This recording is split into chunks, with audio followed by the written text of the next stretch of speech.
আমি রাসেল আহমেদ আপনাদের স্বাগত জানাচ্ছি যমুনা টেলিভিশনের নিয়মিত আয়োজন 24 ঘন্টায় সমসাময়িক রাজনীতি নিয়ে আলোচনা করি। আজকেও সেই আলোচনায় থাকবো এবং এজন্য আমাদের সাথে স্টুডিওতে 3 জন অতিথি রয়েছেন, তাদের সাথে শুরুতেই পরিচিত হয়ে নিচ্ছি। ডান দিক থেকে শুরু করছি, জনাব শহীদুল ইসলাম বাবুল, এমপি, সাধারণ সম্পাদক, জাতীয়তাবাদী কৃষক দল, আপনাকে আলোচনায় স্বাগত। রয়েছেন জনাব ডাক্তার সাজিদুল হক রুবেল, সদস্য কেন্দ্রীয় কমিটি, বাংলাদেশের কমিউনিস্ট পার্টি সিপিবি, আপনাকে আলোচনায় স্বাগত। এবং রয়েছেন জনাব আতিকুর রহমান মুজাহিদ, এমপি, কুড়িগ্রাম 2 আসন, আপনাকে আলোচনায় স্বাগত জানাচ্ছি।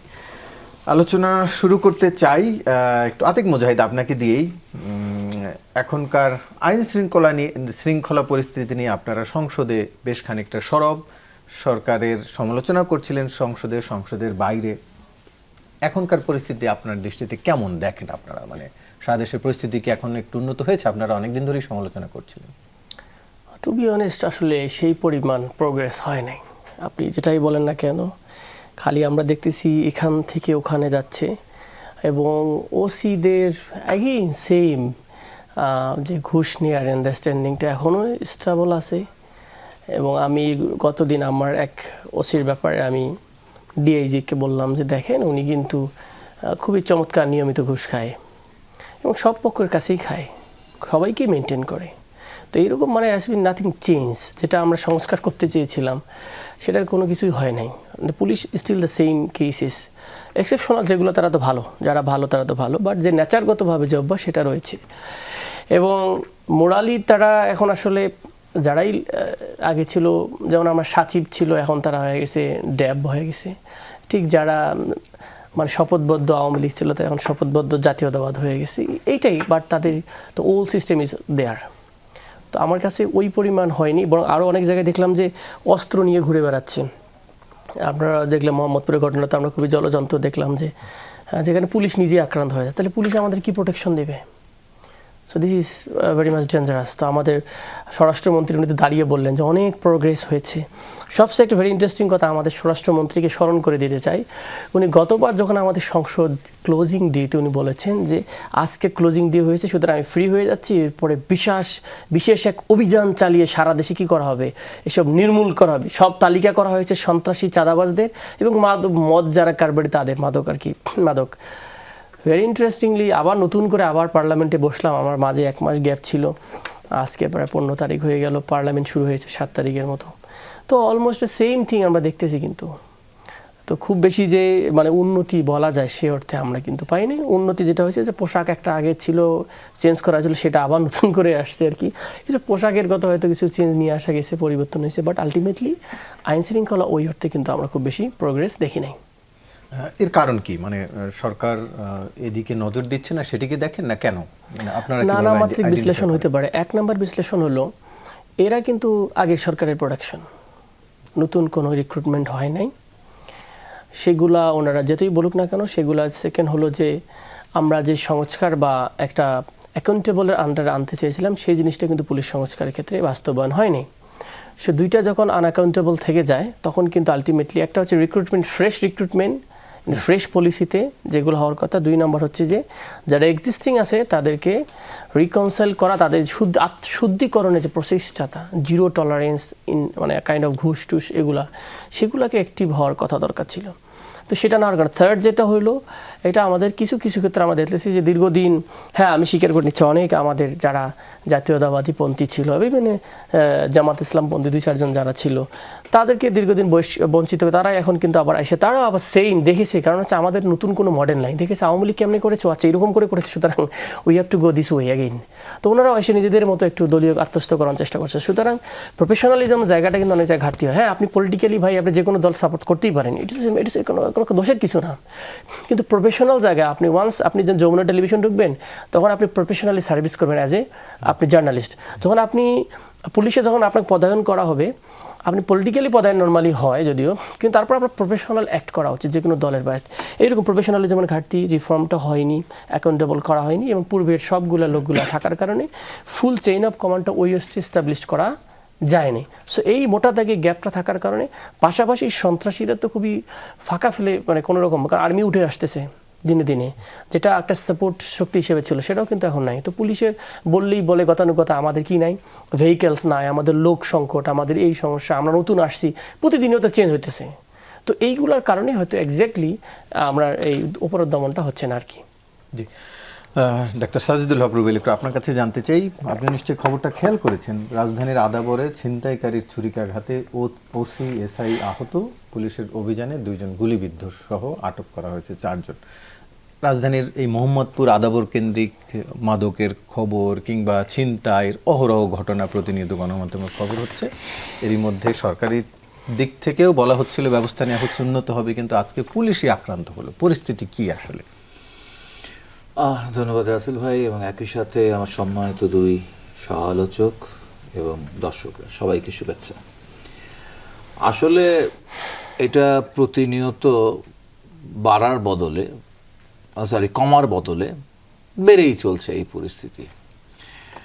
এবং আপনি যদি দেখেন যে শুধু ঢাকার এই আদাবরের ঘটনাটা না, সারা বাংলাদেশের বিভিন্ন জায়গায় কিন্তু এখন হচ্ছে এই মানে ব্যক্তি পর্যায়েও এই ধরনের ঘটনা ঘটছে, খুনাখুনি হচ্ছে, আবার সংগঠিত এই ধরনের ঘটনাগুলা বাড়ছে আর কি।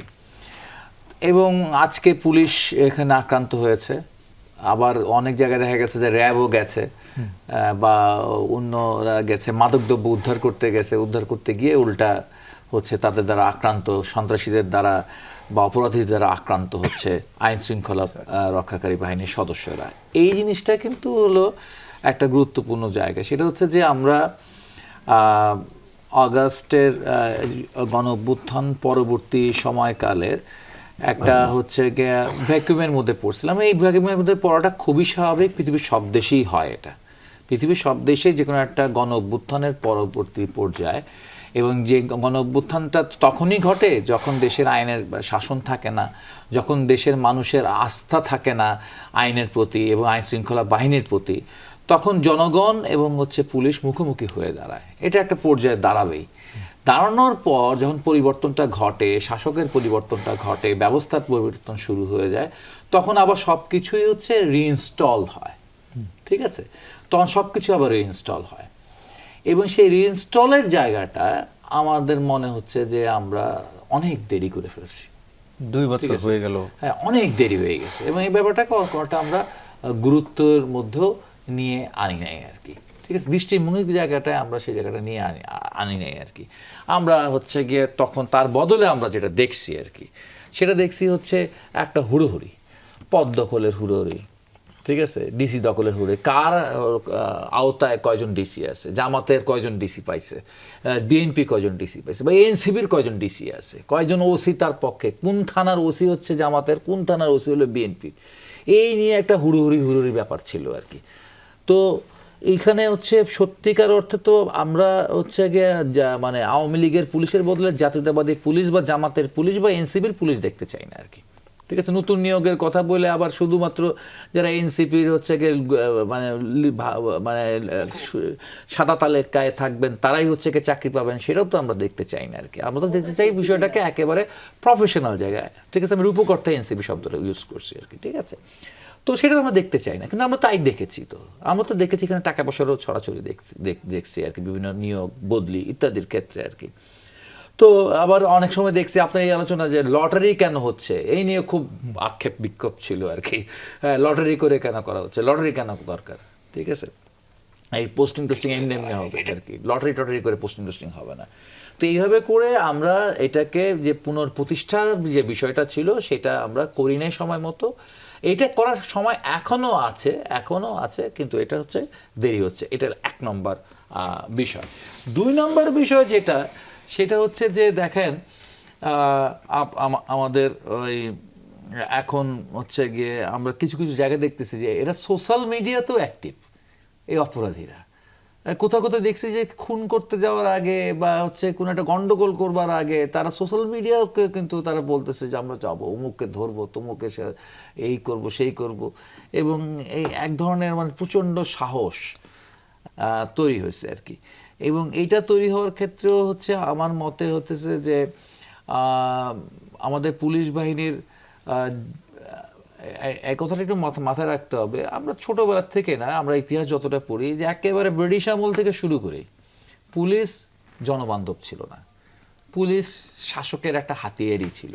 সে ব্রিটিশ আমলে, পাকিস্তান আমলে একদম সেম, দুর্নীতিও করছে, আবার হচ্ছে গণবিরোধী, জনগণের একটা নিপীড়ক যন্ত্র হিসেবেই ব্যবহৃত হয়েছে পুলিশ। দেশ স্বাধীন হওয়ার পর এই 54টি বছর ধরেও যেই শাসক ক্ষমতায় আসছেন, যেই দলই ক্ষমতায় আসছেন, ইনক্লুডিং আওয়ামী লীগ, একই ঘটনা ঘটছে, নানান মাত্রা, নানান ডাইমেনশনে একই ঘটনা ঘটে আসতেছে। এখন যে জায়গায় এসে আমরা দাঁড়াইছি, যে এত কিছুর পর, এত গণ অভ্যুত্থানের পর, এত রক্তের পরও আবারও ঠিক একই জায়গায় আমরা কেন থাকবো, এইটা হচ্ছে এখন প্রশ্নের জায়গা। সেই প্রশ্নকে আবার নতুন করে আমাদেরকে টেবিল করতে হচ্ছে, নতুন করে সেই প্রশ্নকে আবার রাখতে হচ্ছে, যে তাহলে আবার কি আরেকটা গণ অভ্যুত্থান লাগবে?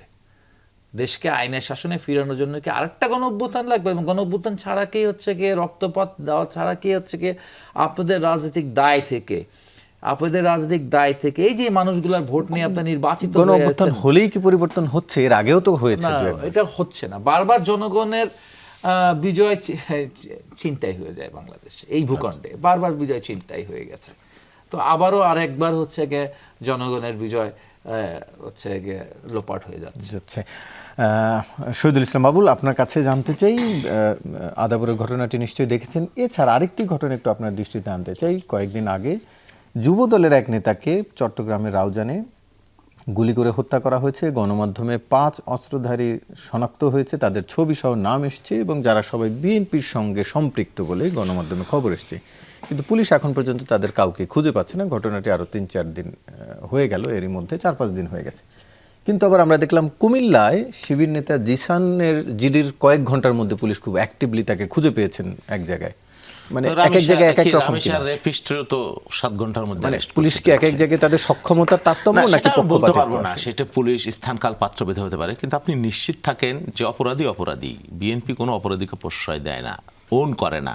যেমন ওই যে কি শিবিরের তাকে তারা ওন করছে, যেভাবে মনে হচ্ছে ধোয়া তুলসী পাতা, বিএনপি সেটা কেউ করেনি। এবং আমি এটা নিয়ে কথাও বলেছি ওখানকার লোকাল এমপি যে, এবং তিনি এই বিষয়ে সিরিয়াস। কিন্তু রামিসা এবং জিসান কেউ বিএনপির সাথে যুক্ত না, আবার ওদিকে বিএনপির সাথে যুক্ত না, কিন্তু না, হ্যাঁ হচ্ছে। আপনি ওয়েট করেন, দেখবেন যে এটা আপনি আস্থা রাখেন, সে গ্রেপ্তার হবে, তাদেরকে কেউ প্রোটেকশন দেবে না। একজন খুনি তো খুনি, সে বিএনপিও কত বছর হয়নি, প্লিজ এইটা এইভাবে বললেন না, কত বছর হয়নি, এটা সাগর উনিরও তো হয়নি। রামি সারটা যে 7 দিনের কার্য দিবস হইলো, এটা একটু দয়া করে একটু প্রশংসাটা করেন।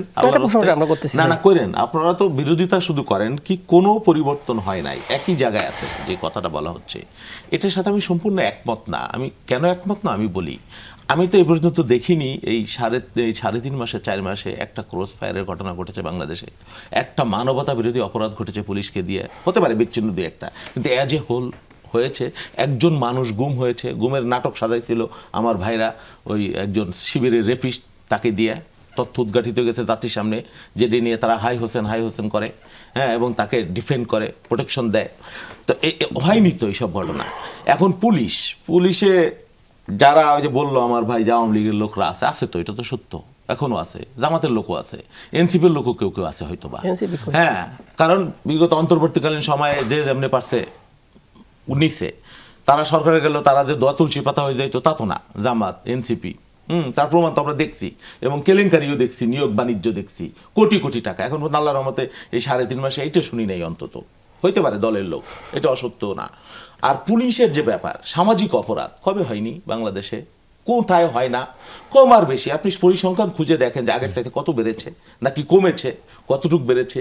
এটা তো হবে, পুলিশ একটা বিধ্বস্ত বাহিনী, সবচাইতে বিধ্বস্ত হয়েছে এই আন্দোলনের পরে, 5 তারিখের পরে পুলিশ আক্রান্ত হয়েছে, পুলিশ সঙ্গত কারণও আছে। তো তারা তাদের নৈতিক মূল্যবান ফেলে, তাদের ডিসিপ্লিন চেইন এগুলো নাই, নানান বিএনপি নতুন সরকার সেট আপ করতে নানানভাবে এই বাস্তবতা তো আছে। আর পুলিশ এখন একটা পুলিশকে কেউ ভয় পায় না, তো ভয় পায় না কারণ আছে, পুলিশ বন্দুক ব্যবহার করতে পারে না, করে না।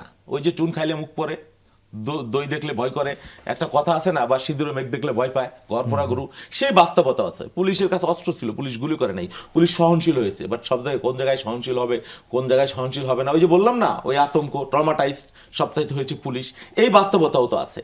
এখন আপনি যদি বলেন কোনোই পরিবর্তন হয় নাই, বাংলাদেশের সংস্কৃতি, উনি বললো ব্রিটিশ শাসন থেকে পুলিশের ক্যারেক্টার চরিত্র, পুলিশ তো আমি ইম্পোর্ট করতে পারবো না। এই দেশেরই পুলিশ, এই জামাতের পুলিশ, এই আওয়ামী লীগের পুলিশ, এই এনসিপি করার লোক, এই বিএনপি করার লোক, এরাই তো পুলিশ। আপনি কোত্থেকে আনবেন?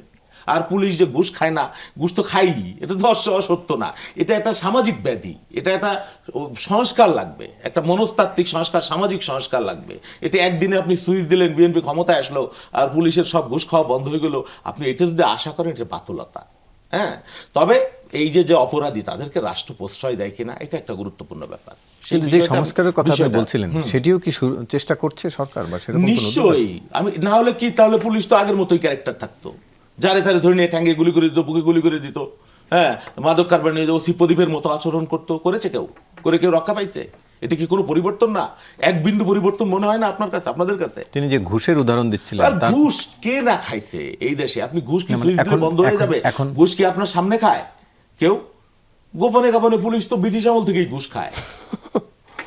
কে, কোন ফেরেস্তা এসে বন্ধ করছিল? ওনাদের ইউনুস সরকার এসে বন্ধ করতে পারছিল? তখন কি পুলিশ ফেরেস্তা হয়ে গেছে? বা ওনারা কালকে ক্ষমতায় বসায় দিলে সব পুলিশের ঘুষ খাওয়া বন্ধ হয়ে যাবে?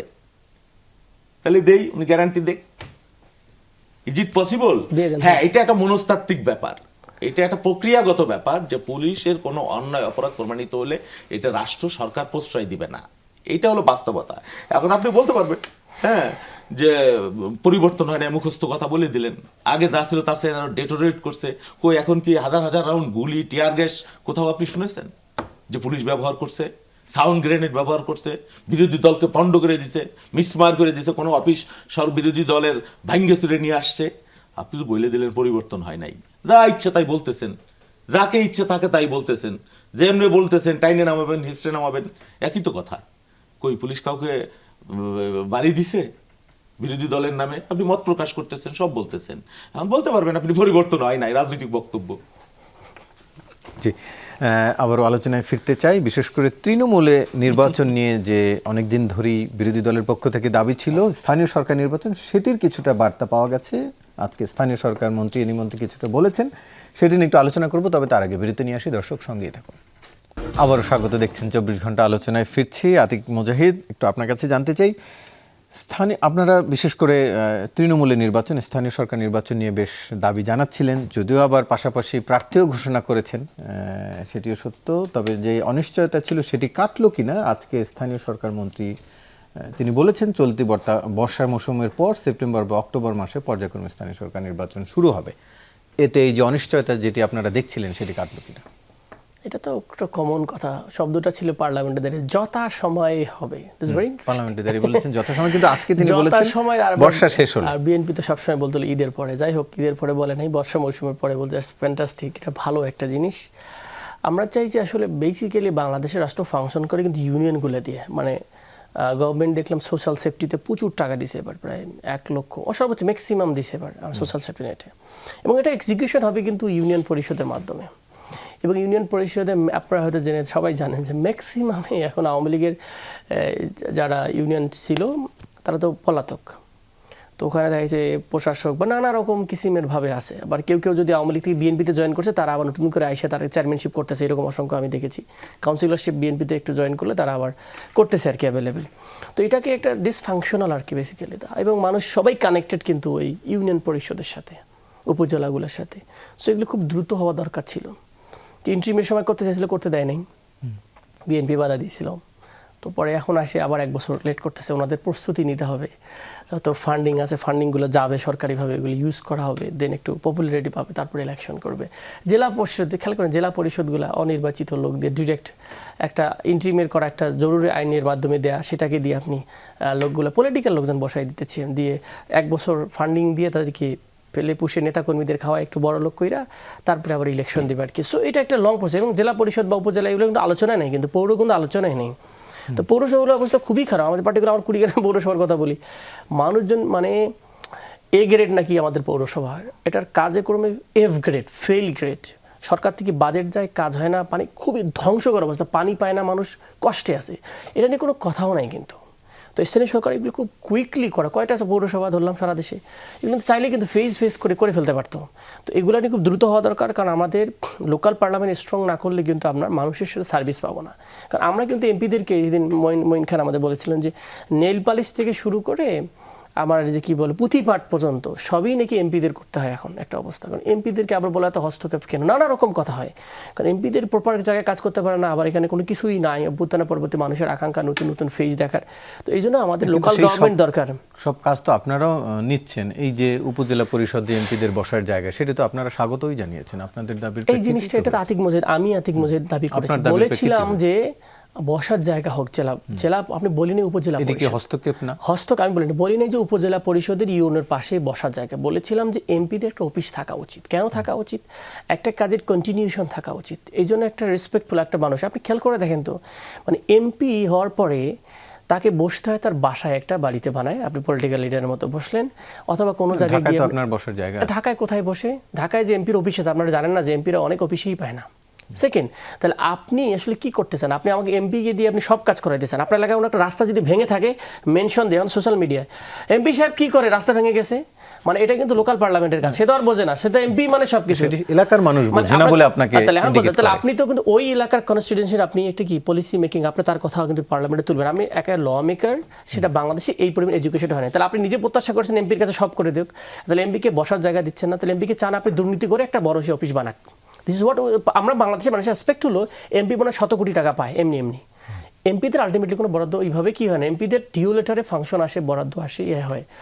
এমপিদের জন্য একটা মিনিমাম টিয়ার কাবিকা থাকে, সেটা স্বচ্ছ করে এমপিরা কাজ করে। কিন্তু আইন প্রণেতা হিসেবে তো তাই হওয়ার কথা। এক্স্যাক্টলি, কিন্তু বাংলাদেশের পার্সপেক্টিভে আমি তো এটাই বললাম যে আপনি যেটা বললেন যে বাংলাদেশে কার কি হওয়া উচিত, সেটা তো বাংলাদেশের মানুষ তো ওই যে আপনার সবকিছু। যদি আপনি জনসেবা করতে চান তাহলে উপজেলায় যান, আপনি কেন আইন প্রণেতা হতে আসলেন? জনসেবা এখন আপনি বলেন, জনসেবা তো আমরা করতে চাই, আমরা তো মানুষের কথাগুলো, ভয়েসগুলো তুলে ধরতে চাই, এটা পুরো ন্যাচারাল।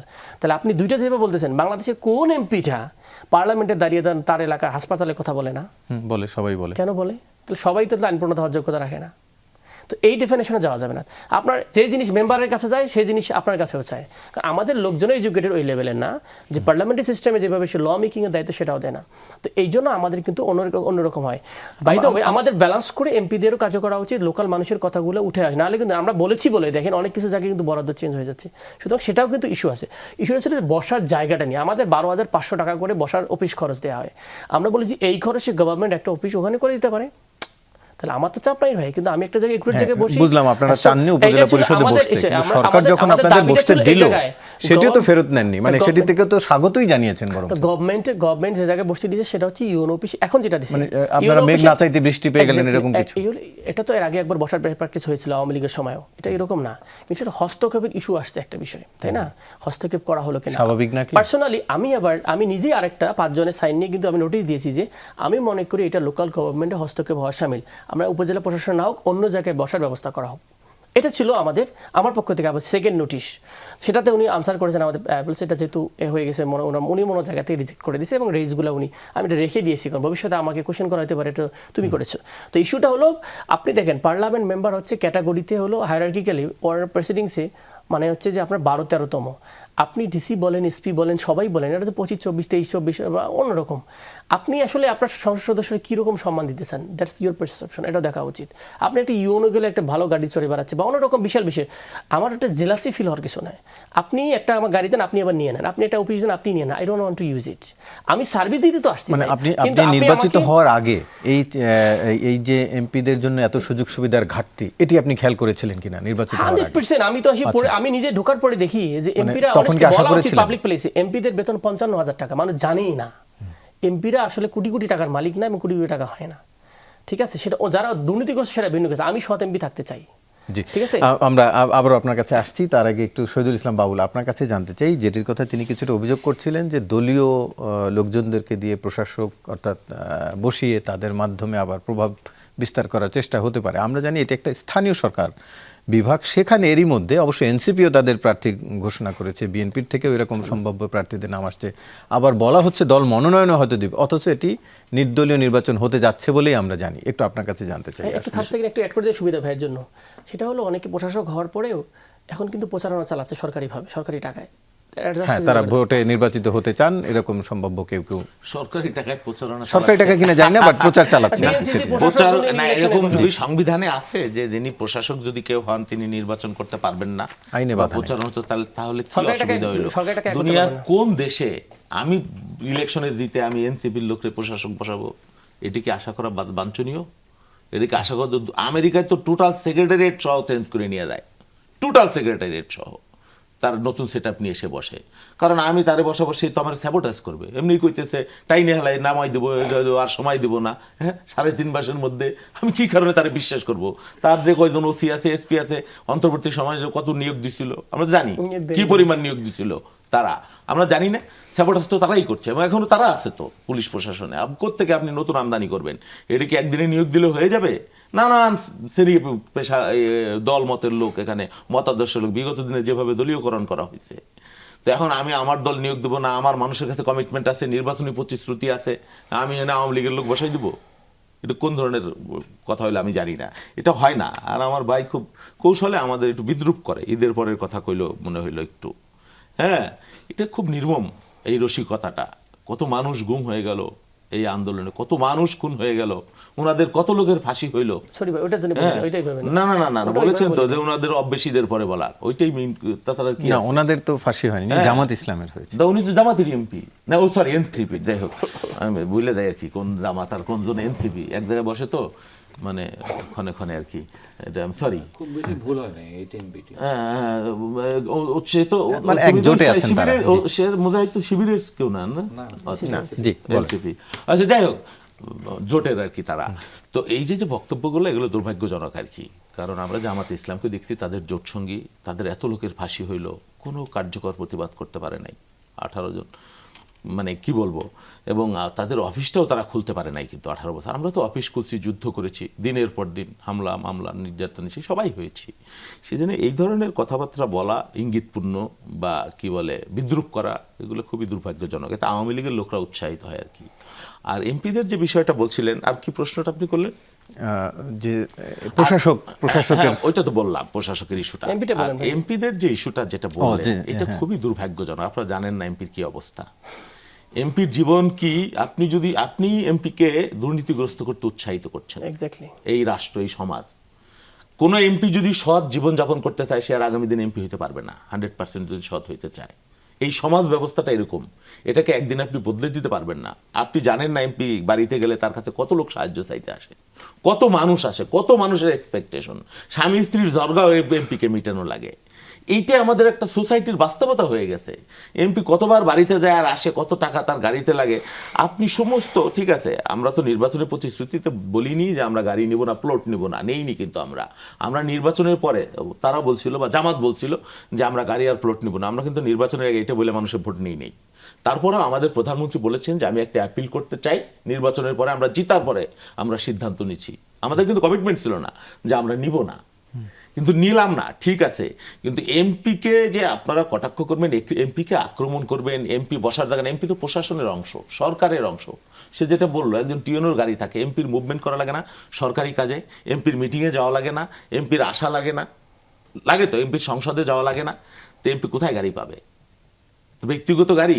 এমপির তো আমি মনে করি বাংলাদেশের এমপিদের 10 লক্ষ টাকা বেতন দেওয়া উচিত, এবং বেতন দিয়ে বলা উচিত যে স্থানীয় উন্নয়ন প্রক্রিয়ায় তোমাদের কোনো সম্পৃক্ততা থাকবে না। ল মেকার হবে, আমাদেরও অসুবিধা হয়। আমরা এই যে টকশো করি, আমরা না জানি না করে কিভাবে টকশো করবো? দিন ভরে মানুষের সাথে ব্যাগর করি, পার্লামেন্টে থাকি, মানুষের কাজ করি, আমরা পড়ালেখা করতে পারি না, সময় দিতে পারি না, ল মেকিংয়ে সময় দিতে পারছি না, কাজের কাজ করতে পারছি না। এই সিস্টেমই তো ঠিক নাই আমি মনে করি।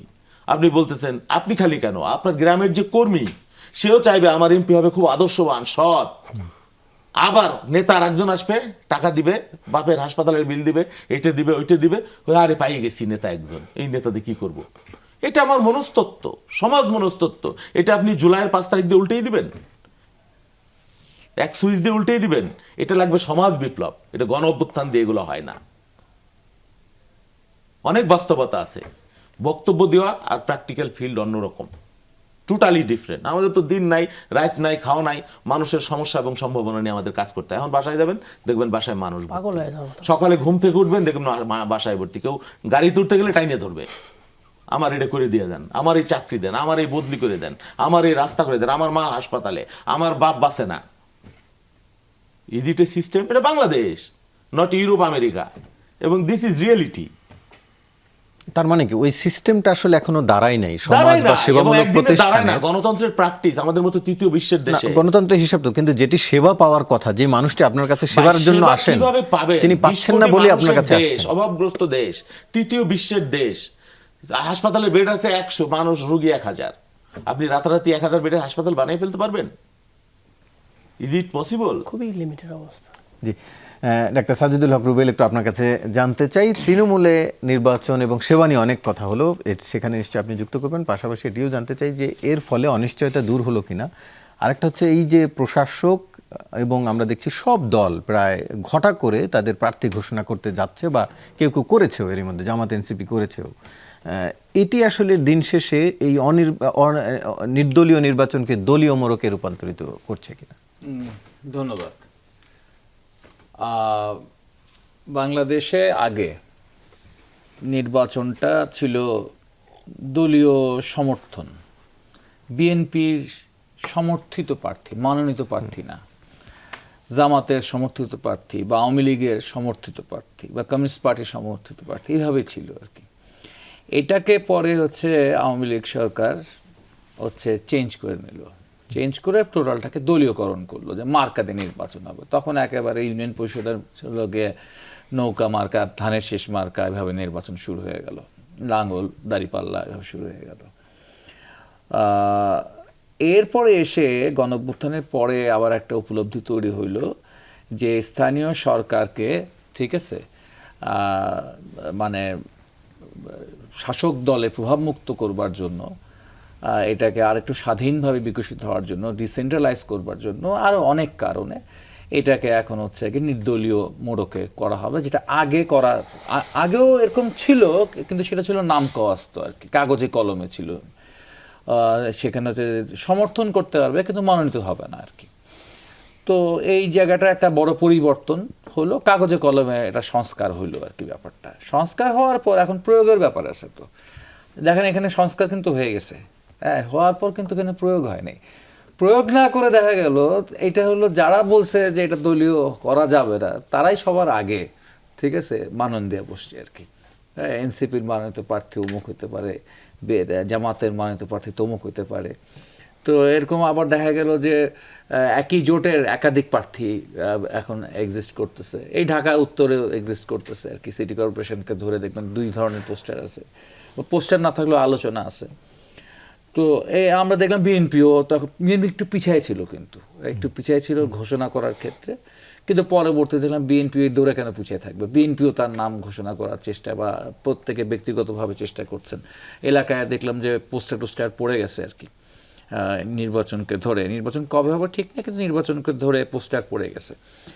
আর এইটা একটা ব্যাপার আর কি। ওই যে সিদ্ধান্তটা যা ছিল যে এটা নির্দলীয় একটা ফ্লেভারে হবে, সেই জায়গাটা কিন্তু থেকে আমরা দেখলাম যে আমরা নিজেরাই সেটাকে নষ্ট করে ফেললাম। আর আরেকটা খুব গুরুত্বপূর্ণ বিষয় আর কি, সেটা হচ্ছে যে প্রশাসক নিয়োগ করা। হ্যাঁ, বাবুল ভাই এখানে বলছে খুবই গুরুত্বপূর্ণ কথা, যে ভাই আমরা মানুষের ভোটে নির্বাচিত হয়ে আসছি, তো আমরা তো আমাদের লোকই হচ্ছে এখানে নিয়োগ করব।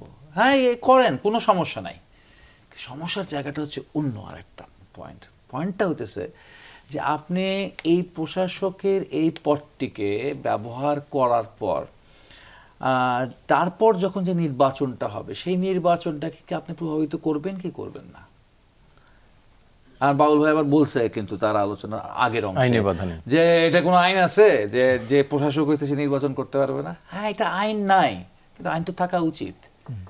যেই কারণে বাংলাদেশে তত্ত্বাবধায়ক সরকার দরকার, ঠিক আছে, যেই কারণে বাংলাদেশে তত্ত্বাবধায়ক সরকার দরকার, সেই কারণেই যারা প্রশাসক হিসেবে নিয়োগ প্রাপ্ত হয়েছেন, ঠিক আছে, তাদেরকে আরও স্থানীয় নির্বাচনে দাঁড়ানো উচিত না, ঠিক আছে। নাইলে আপনি এখন থেকেই কিন্তু এক ধরনের ম্যানিপুলেশন শুরু করে দিয়েছেন।